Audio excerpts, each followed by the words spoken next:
The most widely published book in human history reveals that we are created in the image of God. Throughout our human journey, each encounter is an opportunity to see the shared humanity in ourselves and others. Regardless of one's views on religion, each experience and each story weaves us together towards a common path. A path of transformation, a process of growth and understanding, a recognition that, at our core, we share a common destiny. What does the search for truth really mean in our lives? How can we find a sense of unity in a world so diverse and divided? As we reflect on these questions, we start to uncover a fundamental connection that binds us all beyond our differences. Welcome to Created in the Image of God, Building Vibrant Communities, with our host, Wade Franson. Today's episode is Rising from the Ashes of Loss. Good morning, everyone, and welcome to Created in the Image of God. Normally on this Sunday morning show, it's pre-recorded. You'll hear it in my voice a little bit. I'm up early. I'm in Central Time. I'm not sure where you're tuning in from. Our guest is on Pacific Time, so it's even earlier for him. But we scheduled this live because he was going on a week-long silent retreat during the time when we would have normally pre-recorded the show, and he agreed graciously to do this show live. So Michael Stone his life has been marked by unthinkable loss, which he's had to process and turn into the grist for the mill, if you will, of the soul work that he engages in. And coming off this retreat is just really an ideal time to talk to him and to let him unpack what that is and how he helps and serves the divine here on earth. Welcome to the studio, Michael. Wade, it's good to be with you. Well, it's my pleasure. I've really been looking forward to this one. Your path has been, so dramatic, and such learning and wisdom has come from that. And also the work that you do is work that I'm frankly not all that familiar with. And I really look forward to learning along with our guests this morning. So let's start by, in the first segment, we always go back into your own creation story and background, but I'm sure the guests are curious about that week-long retreat as well. We'll get into it in more detail a little later when we talk about where you're at now and where you're going. But just give us a synopsis of why not talk for a week? Why not talk? There's enough chatter in the world. That's why. Contemplation, meditation, and prayer have been at the heart of my work, and of course at the heart of the spiritual work forever. And to take time out of our day, or take a week out to slow down, to soften, and to tune in to our inner GPS, our connection with spirit, with God. And so I think it's essential at the speed is escalating in time. AI and social media are expanding at just unbelievable exponential rates right now. And it's keeping us moving very fast. And in order to really look at what's really important in my life, and what am I giving to the world, and what am I receiving, and what do I have to give, and how do I grow to be a better human being, we have to slow down and take time out to ground ourselves, to connect more deeply with our body, with our inner GPS, with our emotions, and with the bigger picture of life and the beauty of the mystery. Well, like I said, a little bit later in the show, we'll unpack specifically this retreat and what you drew from that. But let's dive into your creation story. We talked just briefly before the show about the era in which you came to be. Tell us about what it was like growing up Michael Stone, the where and the where it was, the environment you were in, the parents you had, and those forces that shaped you before you took conscious thought to become who you are today. I love that you frame it as the creation story. I'm very interested in creation story and stories, at the heart of all tribes of the world through all time has always been, there's a central creation story. What is it that brings us into the world? And as an individual creation story, mine was marked by, started out before I was even born, by war. Both my parents were at Pearl Harbor. My father was a fighter pilot. They didn't get any planes off the ground that day. My mother worked for the commander of the Pacific Fleet. They were both in the military and heavily impacted by that. My mother, who was, one of the first women to graduate from Stanford University, she was a very gentle soul, and it was just too much to be in the middle of the bombing and the chaos. And over the first couple of years, she was delusional. She thought that it basically tried to kill me many times, putting a pillow over my face, or they had to take a knife away from her several times.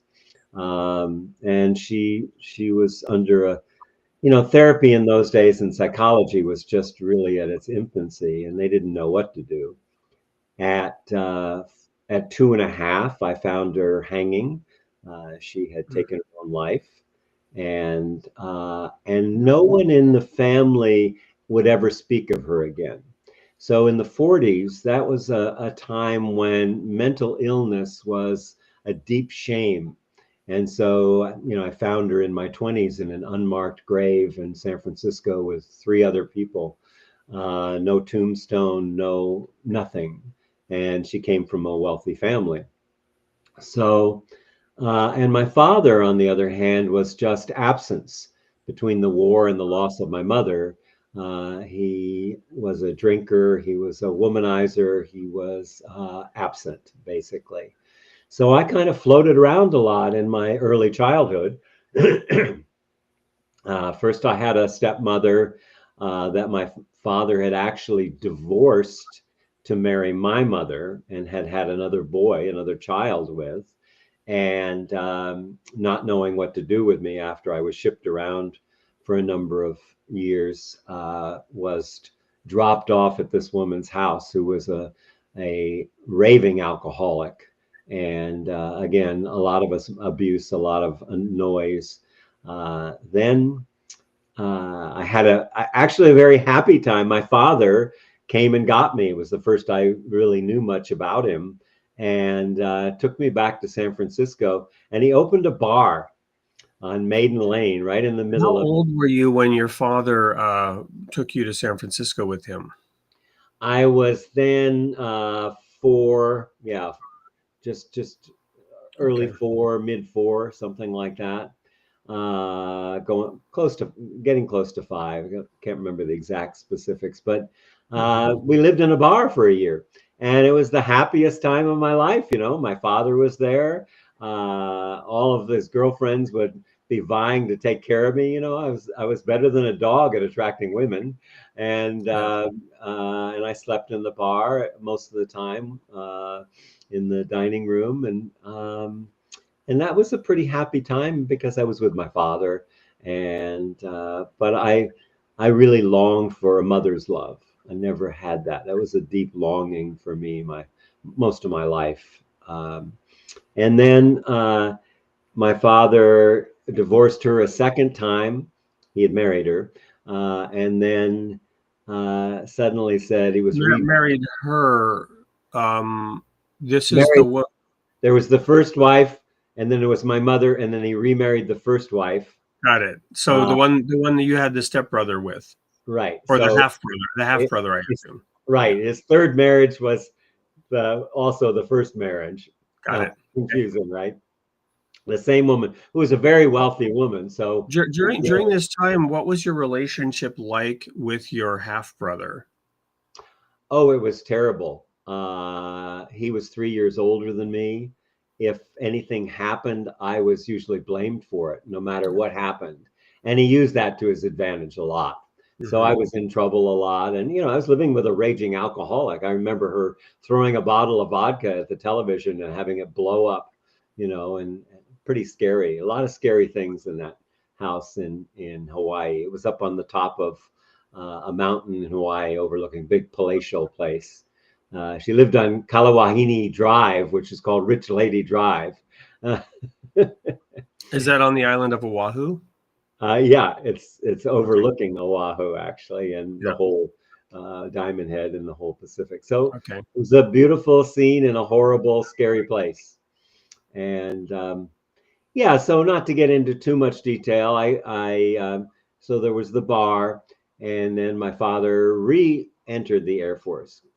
He was offered a commission back in the Air Force, so he decided to go back into the Air Force, and then immediately left this pretty nice place, plus in San Francisco, plus my grandparents and my aunt that I was close to were there, and all of a sudden we were off back to New York again, which we had been going back and forth, and then out of the blue,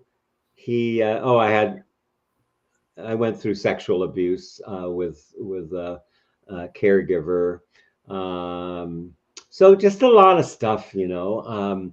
At 7, I got a dog. It was my whole world. Really calmed me down because I was very hyperactive and troublemaker, according to my parents anyway, or my father. And then this new stepmother, and the stepmother, this is lovely. Dickens would have loved that. The name of my stepmother was Jean Severe. So I think that's a great name for a stepmother. You know, Dickens would have paid money for that one. And then, like I Yeah. said, then I had this really stern, harsh stepmother, uh, and my father married her and dropped me off and left me for 2 years with her and her family. So that was another kind of trauma. And then we moved to California, and I got a dog, like I was saying, and that was a great time. And I love this dog. And my stepmother tied the dog up. I came home from school and found it hanging on the fence. It had tried to follow me to school. That was because you know it was that was at 7, so that was a huge thing for me, even more than my mother was just incomprehensible at that age, and even though I found her, no one would ever talk about her. Um, so that then we went through that, and you know. Um,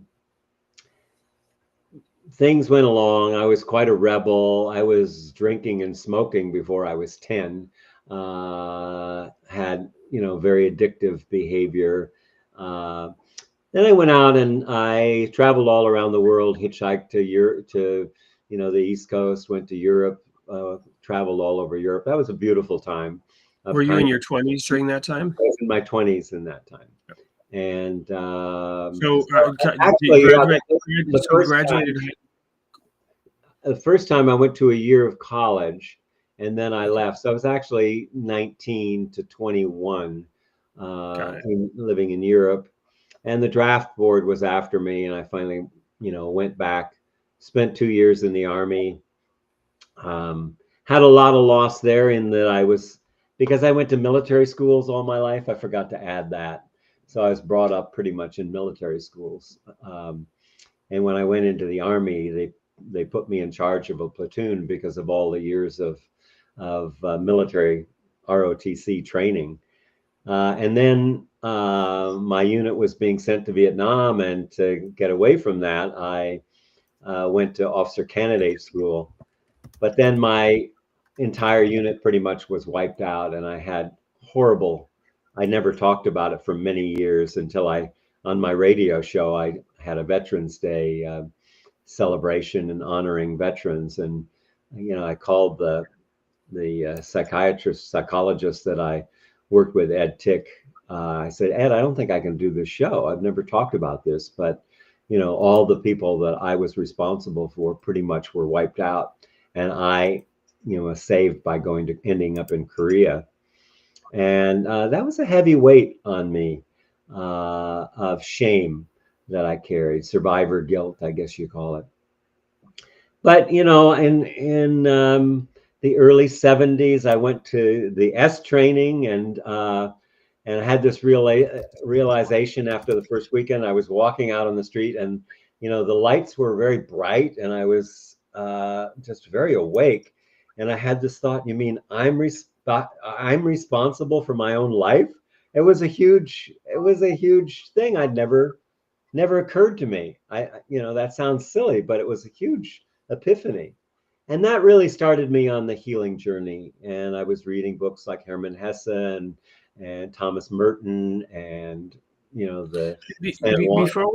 Before we leave that background and your father and growing up in military school, I was just curious, did you ever read that book, The War Lover by Hersey? No, I didn't. I never did. I don't remember it. Yeah, I remember reading that many years ago. It was really powerful. And just hearing about your life and childhood, as I was curious. Anyway, go on. Yeah. So you were Yeah. reading. So the next big thing in my life was I was ADHD. I didn't know what that was at the time. Didn't have a name, but I, was drinking fairly heavily still.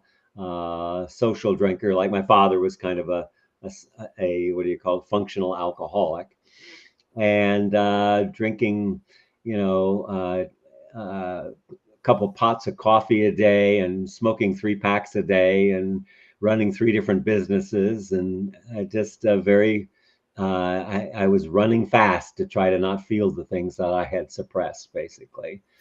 And then met a beautiful woman and was married.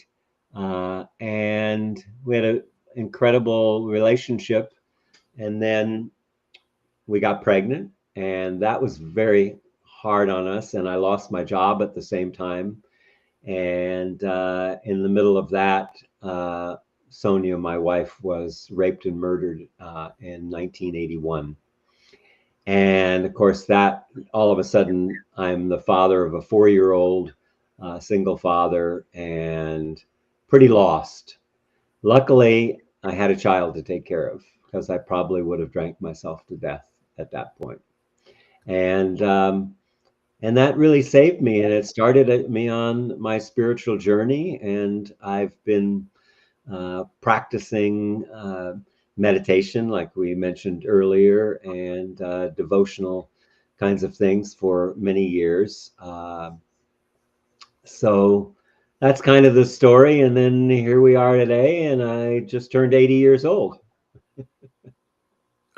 So I had also heard that you had a daughter, but was it just a son, also a daughter, No, or just a daughter, one child. okay, I Yeah, misunderstood. she was 4.5 when her mother was killed. And the part of the story that we didn't mention was that you lived under suspicion,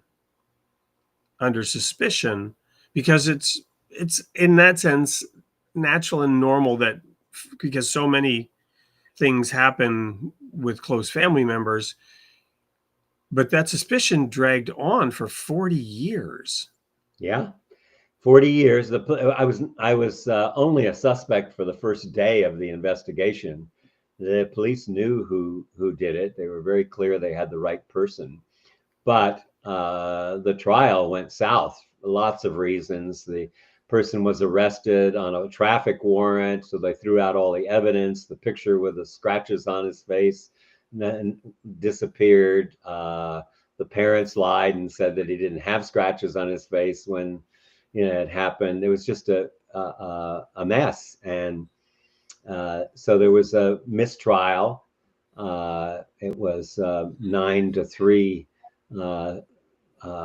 9 votes for guilty, but 3 not guilty. And here you have to have 100% guilty. So that dragged on. My daughter, bless her soul, was kept on top of it and kept saying things to the police. And finally, I was living in Canada because the gossip and slander had really gotten out of hand. Uh, um, a person that I knew started it and spread it to somebody that was a powerful uh, person. Both of them had very traumatic childhoods, and they started saying these things. And people, not, I was pretty well known in the community, so most people that I knew better, but a lot of people believe the story. So I actually left for Canada. I'm a dual citizen, and I went to Canada and lived for 7 years. And then one day I got a call saying, "Hello, this is Officer Wilson, and we want you to know that we're reopening your wife's case, and we've got some money to track DNA evidence." And lo and behold, I came back to California and took a year to do the trial, year and a half.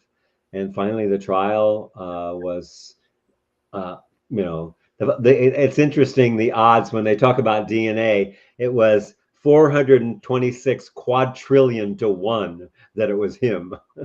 So, and 3 people from the Department of Justice. So it was pretty conclusive. And at that point, Sonia's brother came up and apologized because the family had believed that it was me too. Wow. And said he'd been carrying it all these years, and that was beautiful. They actually caught that on camera, and it was a very big moment for me. But I've continued to do my work. So her killer was still alive and able to be. He ended up, I assume, in jail. Life without parole. He's Yeah. serving now. Life without parole. He never admitted to it. He never spoke during the trial. Of course, they tried to pin it on me in the trial, and Right. luckily the judge wasn't having any of it. But they pulled that old card and created more gossip by calling people and saying they were investigating me in the murder Right. trial. So yeah, so it was a very bittersweet, um, freeing, with finally having been exonerating, but having spent all these years with this shadow. But when I put it into perspective, I was healthy. I was making a difference with the work I was doing. Um, Well, and let's put a pin in it there and go to that commercial break to show what that work is. And when we come back, we'll talk more about your work, how all of this story plays into that, and get to thanks. know a little bit more about the depth of what you're doing. Yeah. We're on Created in the Image of God, talking to Michael Stone. We'll be right back after this short commercial break about Michael Stone. For over 50 years, Michael Stone has walked the path of transformation, teaching, guiding, and holding space in circles across the world. Author, teacher, shamanic practitioner, and trauma integration facilitator, his work bridges ancient practices with modern healing. In his newest release, Traumatized, Michael opens a path to transform our deepest wounds through love, the force that unites us all. Michael Stone is a guide for those ready to awaken, to heal, and to remember the power of connection. His journey is an invitation to step into wholeness and to walk it together. Discover more at welloflight.com.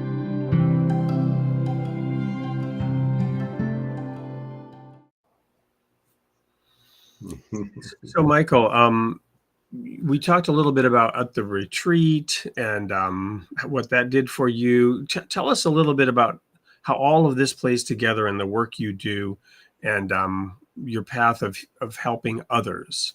Mm-hmm. Yeah. Well, I want to start by saying that, I've had a lot of trauma, but I'm also a white privileged male living in the United States. And, when I look at the state of the world and the suffering that's there, I'm deeply moved, and I don't feel I was so bad off, at least this point in my life. I long ago gave up being a victim of life, and really bow down to the sacred and the fact that I'm alive and I have an opportunity to make a difference in people's lives. So, I went back to school. I got a number of different degrees and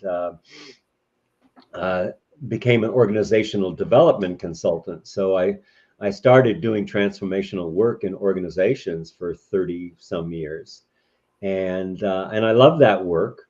and some things happened. I ended up leaving that work, but I had gotten very interested in shamanism and the mystical arts as ways of healing myself and healing others. And so I kind of had this side vocation, which was working a lot with soul retrieval. And what is it? What is soul retrieval? And how does someone lose their soul? And being the essence, our spirits are essence, our soul. And what was that all about? And I did, on the side, soul retrievals with people for many years, and went to the Amazon and studied with Sandra Ingerman here, and one of my teachers. Um, I have to also say another saving thing along the way is that in the early 70s, I met Gabrielle Roth, and I became a 5 rhythms teacher, which is a moving meditation. And I don't think I would have made it had I not been in my body, because when you have a lot of trauma like that, you leave your body and you suppress your emotions. And we could talk more about trauma in a minute. So that just led me into, I think it was about 10 years ago, I met Thomas Hubel, who has been my teacher ever since. And he said, we're living in a sea of trauma. And I thought, oh my God, all the things I've been doing as an activist, climate change, social justice, I was very active in all those areas. I had a radio show for 17 years. That was the linchpin. We're living in a sea of trauma. And I realized that every issue that we are concerned about, whether it's climate change or income, income disparity, or racism, or you name it, graft in government, and the fall of democracy, all of these things are based in trauma. So I think it's important to recognize that what we think of as trauma is not the way I look at the lens I look at trauma through. So we might want to take a look at what is trauma. Yeah, let's do that. Let's do that. I was just thinking, and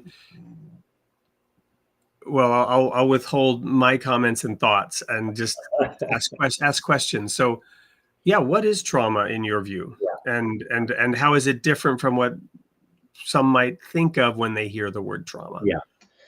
Trauma is the most misunderstood, misdiagnosed source of suffering on the planet. And my lens that I look at through is not as a pathology, a disease, or something to get rid of, but an incredible spiritual intelligence that has been evolving for hundreds of thousands of years to protect us in overwhelming situations. And that's really important, to shift the lens that something's wrong or broken, to recognize, no, this is an intelligence. This is a God-given intelligence that we have, that naturally our nervous system in an overwhelming situation, it fragments a part of our essence, a part of our soul, and gets lodged in the body as tension or as numbness. So it's really an intelligence that when at some point in space and time, something overwhelming happens. It may be abuse as a child, it may be being molested, it may be just the natural, one of the biggest traumas is early childhood development, because that's a key time when we come into the world, although we come in with a lot of baggage, and we can talk about ancestral and legacy burdens. But the early childhood development, that early first few years, if we aren't felt, seen, heard, held, and protected, and have the loving gaze of a caregiver, we never have a chance to self-regulate, to learn how, because we have to learn to self-regulate, to be able to control our emotions and our passions and our ability just to get around in life. If we don't have that early co-regulation, then we don't learn to self-regulate. And so we have a hard time navigating life. When you have trauma, there's the trauma event. When people talk about trauma, they're not talking about the event. It's not the event. It's what happened inside me in that event. what decisions I made, what and how I adapted. So there's the event, there's what happened in me, and then there's the way that I mitigated that I rose to it. For instance, maybe I'm in a household where there was a lot of yelling and screaming, or a divorce, or something like that, and I was scared as a youngster, and I would want to help, but nothing I could do helped. So I became the helper, or I became the smart one, or the good one, or the pretty one, or the rebel. What I took on a particular adaptive style to deal with this overwhelming situation.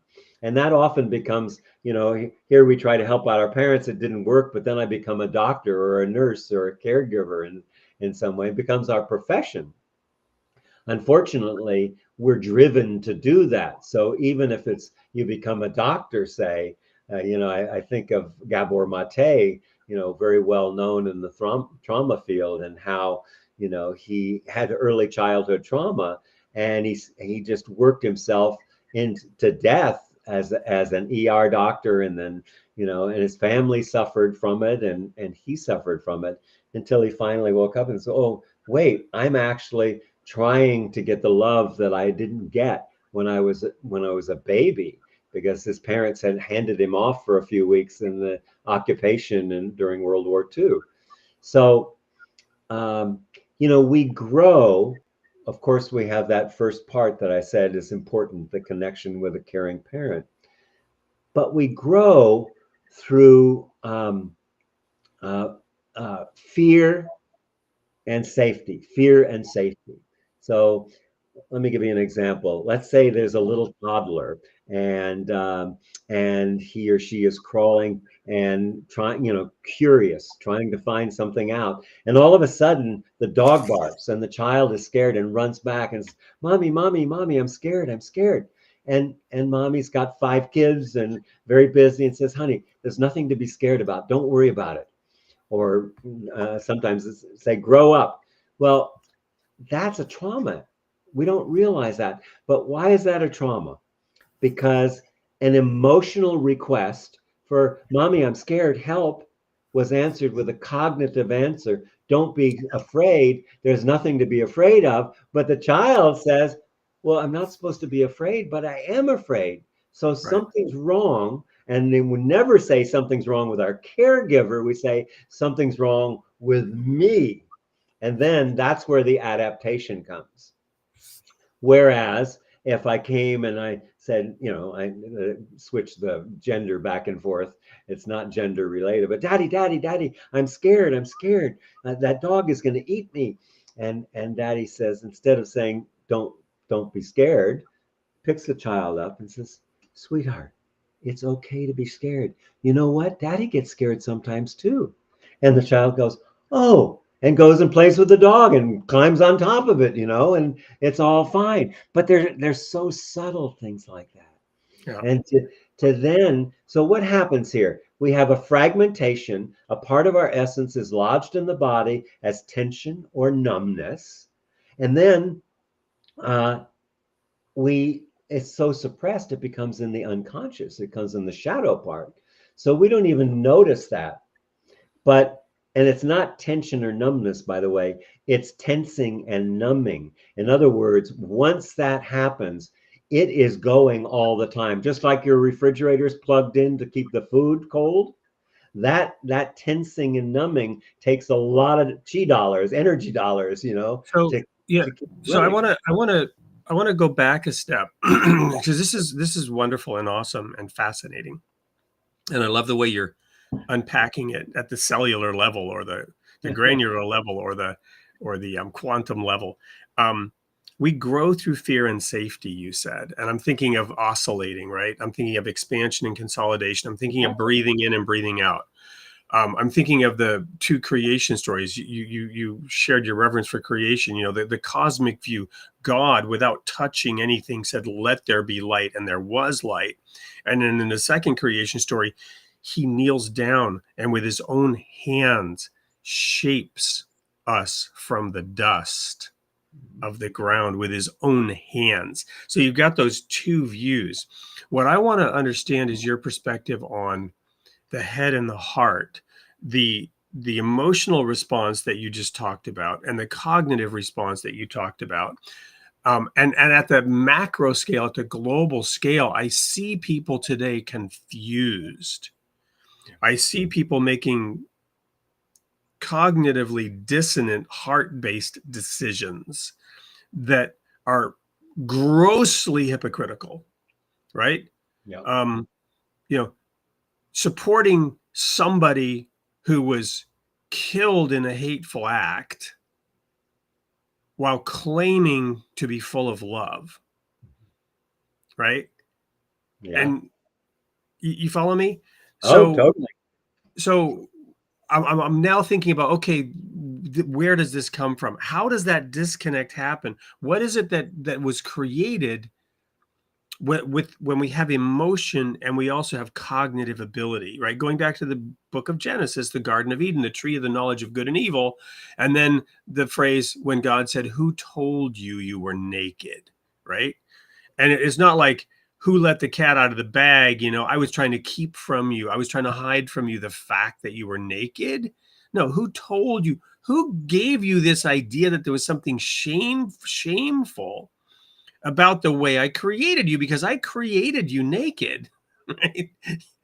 Well, St. Augustine had a lot to do with that. Well, we won't necessarily go there, but the original sin perspective, which was, of course, a great way to control people and collect taxes. But rather than get into that Well, aspect, no, but I'm getting into the story itself, right? I'm getting into what is actually going on. yeah, Forget about St. Augustine and his interpretation of it. What is actually going on in that creation yeah. story? Well, that And the particular, head and the heart, the way that God created us with the need to have Daddy say, I'm afraid from time to time too, but also then the cognitive realization if there is actually nothing to be afraid of. You follow me? So yes, yeah. Well, let me dissect what you're saying. So that actually was a time of great trauma, by the way. And so to understand that, the question you're asking is to understand that trauma, the side effects of trauma, number one sense when we have this overwhelming experience and it gets pushed down is that we create a sense of separate self. That you're over there, Wade, and I'm over here in California right now, and we're separate. And of course, that in our identity and looking at that, that's true. But in a much more real sense, actually, you are over here in my nervous system, and I am over there in your nervous system. And that is a connection that is part of the work that I do, is to allow ourselves to soften and open to that recognition. By the way, the second, so a sense of separate self, a sense of scarcity, not enough money, not enough time, not enough people, really exacerbated. I have a whole chapter in my book about the impact of AI and social media. So these are the things that we're working with. And when that happens, we don't just shove down the experience, we shove down the fear, the connection, the sense of an interconnected being. So we become separate. When we become separate from each other, we become separate from God. That's what's actually happening. So that's the only way that I can say that to answer your question, is that we have separated ourselves, from each other, from spirit, from God. And that is what happens when we lose this fragmentation, is taking a part of our soul. So how do we grow that soul, that natural knowing? Well, first of all, to go back to the other thing you said, the head has had a coup over the heart. That's not the way it's supposed to be set up. The heart is the one that runs the head and the emotions and the body. So, every scripture is yeah. pointing to So, that. so let me then mirror this back. because you have clarified it for me. You have answered my question, and with clarity, and I could say, well, I've always been on the verge of having the answer, but now I get it. Now I get it. Actually, for the first time in my long life, now I get it. What I'm hearing you say is that in the Garden of Eden, God experientially was with Adam and Eve. When they were given the word, in the beginning was the word. When God elevated us from the animal level by giving us language, which is the beginning of higher thought, we were able to conceptualize, we were able to intellectualize, we were able to form an idea in our head about who and what God is, right? The first thing that we were asked to do was name the animals. We began to give names to the animals. We can think of ancient cave paintings and man's initial exploration of his surroundings and beginning to sort of frame, maybe through pictures, what these different animals were and their distinctions. But now we had language and we could form concepts about reality, but those concepts were not reality. And so whatever idea we formed in our head about God, that is not God. And if we become attached to our own idea about a thing, let's make it personal. When people began to doubt your innocence and they became of the opinion that you were in fact responsible for the death of your wife, that was the big separation. When we form a false concept in our head about who and what God is and what he's doing, who and what we are, right? Our nakedness, whatever that false concept is, that's a false idol when it comes to God, and that separates. And no longer are we experiencing reality. We are engaging with our false conception of reality. But that conceptualization is our groping to understand more fully. But our desire to understand more fully is actually taking us away from the experience of the thing, the reality. Yeah. Now that's me intellectualizing it, and maybe that your mileage may vary in the audience, but but when you said the head has, performed a coup, the head has taken over versus the heart. Mm-hmm. So this is what I'm processing. Yeah. No, it's a great area that you're going in. So first of all, this separate self gets created. So we are all traumatized. There's individual, familial, there's ancestral, lots of legacy burdens, lots of things handed down, and there's collective. And that creates an identity. And that's the false self, is this identity. I think of Martin Buber, the move from I, you to I, thou. That connection is the connection with God. If I'm seeing anyone for anything less than the mystery of God, then I'm blind in some way. So I have to actually really be aware of that language. There's an ancient Aramaic. Remember when we used to say, "Was abracadabra, you're a rabbit"?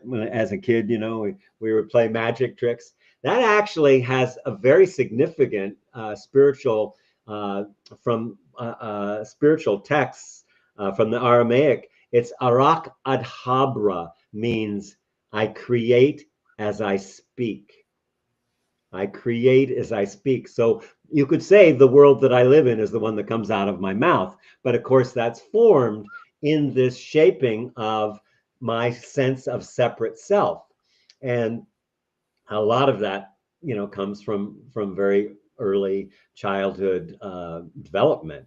But this separate sense of separate self, this is really the spiritual transformation that is the subject object transcendence, that I transcend that separation. So like I said, you show up on my nervous system, I show up in your nervous system. My capacity to know you is limited to my capacity to know myself and the mystery that's outside of myself. Then we can really begin to connect, because it's no more just inter between us, it's intraconnected, not interconnected. Interconnected means that we're connecting like this, but intraconnected means we have become whole, in my sense, in the face of God, by letting ourselves go beyond the limits of our own belief about who we are.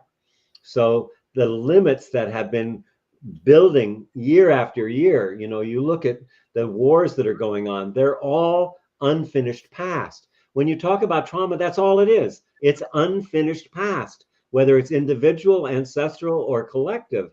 It's unfinished cycle. I got scared, I suppressed that, and it's lodged in my body, and it's lodged in the body of humanity. And it's like if you lived in your in an apartment and you never left your apartment, and you're in an apartment building and you lived inside of an apartment, and somebody said, "Hey, what's the building that you're living in look like?"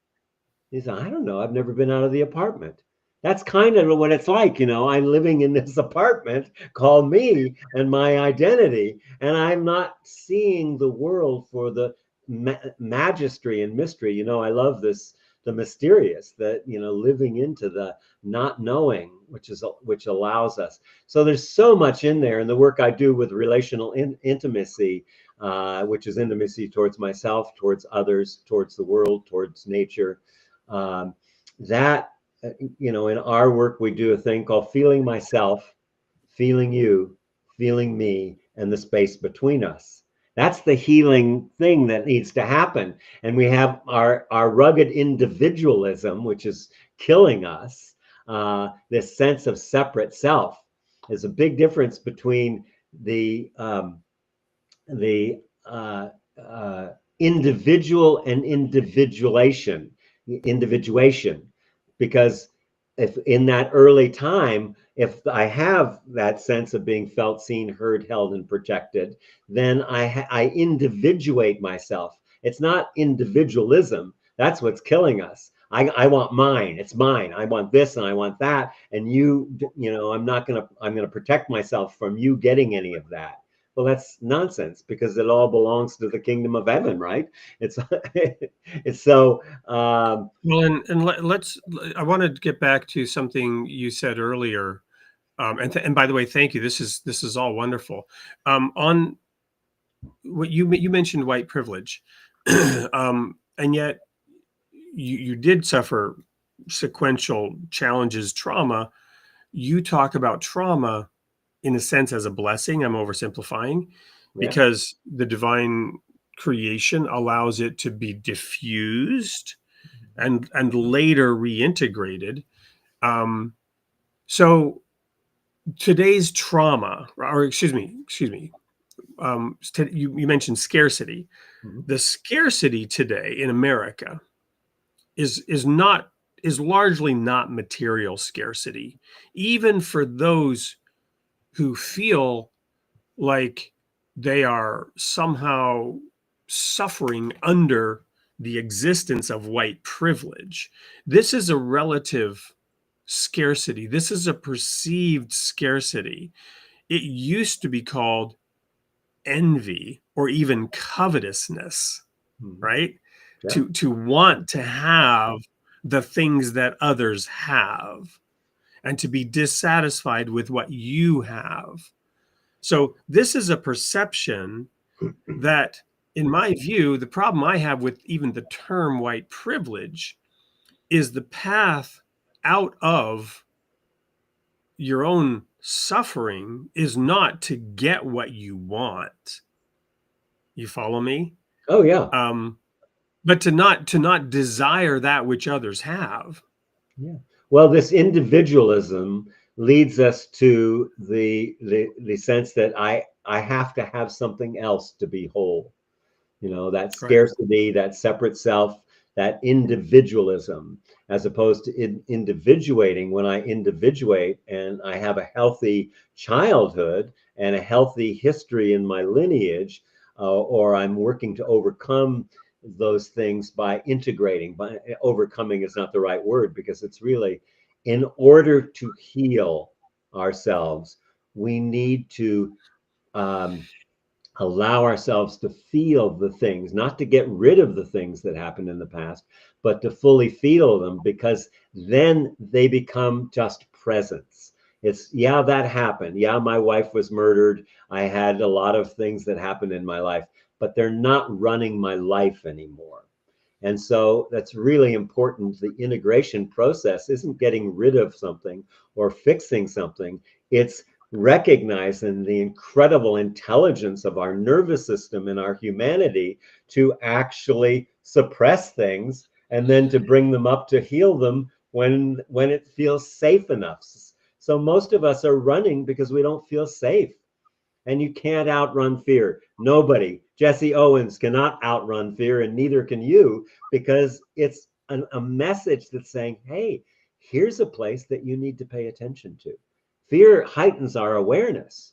And like I see here, fear, and then we come back to security, to safety. Fear, security. That's how we expand and grow. We have to titrate. We have to allow ourselves to feel these parts that were yucky.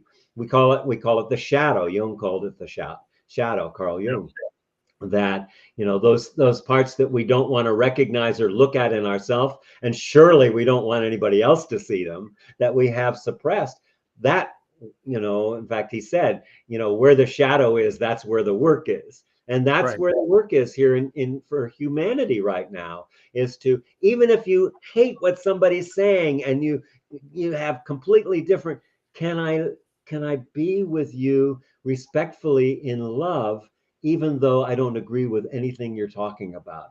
Can I listen to you as a fellow human on a spiritual path that is opening to love, is opening my heart, is managing my heart from my life from my heart versus my head? And that, and to go back to meditation, we have to slow down. We have to soften. We have to allow ourselves to take the time to really feel the movement of spirit in our body and our soul. And as we do that, the capacity of our soul actually grows. The more I complete this, I call it aftertime, these unfinished parts of myself, the more I can complete them, the more capacity. It looks like space, more capacity, more stillness, more presence. So integrated past shows up as more space, as presence, as stillness. Unintegrated past shows up as destiny. I'm bound to do the thing over and over again until finally I go, oh my God, I'm doing the same thing over and over again, expecting different results. That's insanity. So I don't know if that. Wonderful. Well, no, this has been wonderful. You've unpacked and I assume for the audience, you've unpacked some things for me that I've been chewing on for a very long time, and this has been incredibly helpful. I want to, in the remaining few minutes here, talk about God and the divine. You mentioned Jung. He talked about the collective unconscious. I studied a little bit into Jung. What was his, but you perhaps know more about him. What was his view of God and the divine? And what is your view of God and the divine? And how does that play in? Because my audience, a lot of religious people in my audience, you might view yourself as spiritual. I have a lot of religious people, and some of this is a stretch to move from religious to spiritual or connecting directly to the divine versus through practice. You follow me? So what's your view of God and the divine, and how does that play in here? Yeah. It's a great question. So for me, when I talk about soul, first of all, soul is what we come into the world, our capacity, that the God-given capacity that we have as a human being. And so, and we also have an identity, a personal identity. So the more we can remove the lenses of this individual self and open ourselves to the mystery of the world, we're opening ourselves to God. We're opening ourselves to the divine revelation. When I get these parts that are more integrated, more settled in me, then I have the capacity, and God speaks through me. And the more space I have, the more capacity my soul has to make a difference in the world. And you talked about, there's a lot of the will to receive. When we aren't in touch with our true nature, which is our God nature, our thou, then we think that there's something outside of ourselves that's going to fulfill. So we are stuck in this will to receive. But really, as we develop our spiritual, religious, whatever you want to call it, our capacity to love is basically at the heart of it. The more we do that, the more we feel that natural capacity to give, the desire to give, to be grateful, to have faith. I didn't have faith as a young person, and it grew with my ability to honor life itself, to honor my ancestors, to bow down regardless of what happens to the life that's been passed down through generation after generation or generation, which is really the design, is how humanity evolves. And one of the things that stops us from evolving, and it's a whole other subject I don't want to open now, but I would just mention is Yeah, mention it, because we'll have you back to unpack that, but go ahead. to deal with habits. Habits are crystallized structures. They're important. We need them to walk. We need them to take care of ourselves. But we have many, many of these crystallized structures that are the response to trauma that keeps us in these cyclical redundancies, and that's the soul trying to grow. Well, yeah, because whatever the good habit was that got us out of disaster is today's good habit is tomorrow's bad habit. Yeah, that's true. Yeah, especially if it's cognitive, and I say, I got this because of that, instead of honoring the mystery that said, here's something to move through. Oh, you want to be challenged in your life? You want a little suffering? Here, try this on and see how you're going to do with that. And people who have had immense suffering often are the people who wake up and go, wait, I am a child of God, and I am here to give to the world, and I am here as loving awareness. And as long as I can live, and the thing you brought up about, how can I say love and then hate, at the same time, yeah, I have to love all those parts of me that I don't really like, and that fear of death, and the fear of not being enough, and the fear of being abandoned, and all of those things that are residue of unfinished past, which is trauma. Well, Michael, that has to be a wrap, because as I look at the clock, this has been so fascinating. I mean, I've just been mesmerized almost listening to you, and it's been wonderful. I still have to air a sneak peek for next week in the last couple of minutes here. So at this point in time, all I can say is thank you. I'd love to have you back to continue this conversation. Namaste. And to the audience, you are created in the image of God, and God loves his creation. Michael, thank you. We'll be in touch soon. If you want to stay and chat for a moment after we go off the live show, I'm just going to air this sneak peek, and we'll see everybody next week. Same time, same place, 7 a.m. Central, 8 a.m. Eastern. That's 5 a.m. for Michael out in the Pacific zone. And of course, we're also on Tuesday night at 8 p.m. Central. We'll see you next week.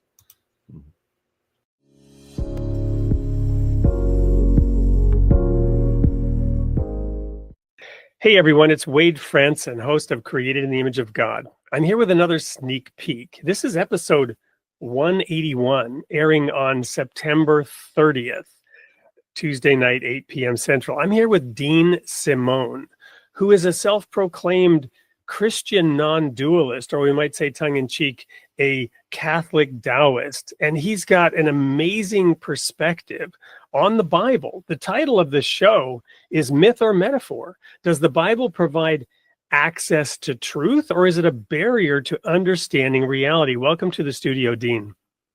Glad to be here. Well, Dean, you came to my attention because you've been in film. You've been a major star in some pretty big commercials. You've also got a band that tours, and you're kind of a Renaissance man, and yet in talking to you, there's this solid core, centered core, despite Hollywood, despite music industry, that focuses on our purpose in life and spirituality. How do you balance, all that riotous living, I say jokingly, and your spiritual nature? Well, no riotous living in this household, that's for sure. I feel like it's always about know thyself. As Jesus said, physician, heal thyself. So I've always found that being centered, being in touch with how I feel about things has always helped me navigate through a lot of strange ways that are out here in Hollywood. But there's also a lot of really good people out here, and there's also a lot more light than I think people really realize. So there's the kingdom of heaven is within. That's Christian non-duality. The kingdom of heaven in here. Well, we've also, begun to unpack that, peel the layers off the onion around getting to that reality, what it really means to be Christ-like, what it really means to be sovereign as a human being while submitting to the light and avoiding darkness. So give us a hint of what people will learn and hear when they tune into the show on September 30th. Well, I think that when it's said that we're made in God's image, that I believe that that's not really talking about that we walk on two legs and we have faces and eyes, but I'm talking about the sovereignty of God and that indomitable spirit, and God being something that is not a being, but God is being. So that what it is that we're searching for is something beyond the metaphor. Nothing's wrong with the metaphor. The metaphor is a means for us to get to the truth. The truth is what it's all about. That's the whole ball of wax right there. So if we can remain open to whatever the metaphor is without getting hung up on the metaphor, then I think that we can know ourselves, not the dean or the weight self, but the one that's deeper, the one that is the larger self that connects us all. I think that's where the truth comes, and I feel like when we're speaking with each other, we're going to have some opportunity to delve into that and get a closer look. Wonderful. Well, there's nothing I can add to that. That was said so well and so succinctly. All I can tell you is to be there at 8 p.m. Central on September 30th.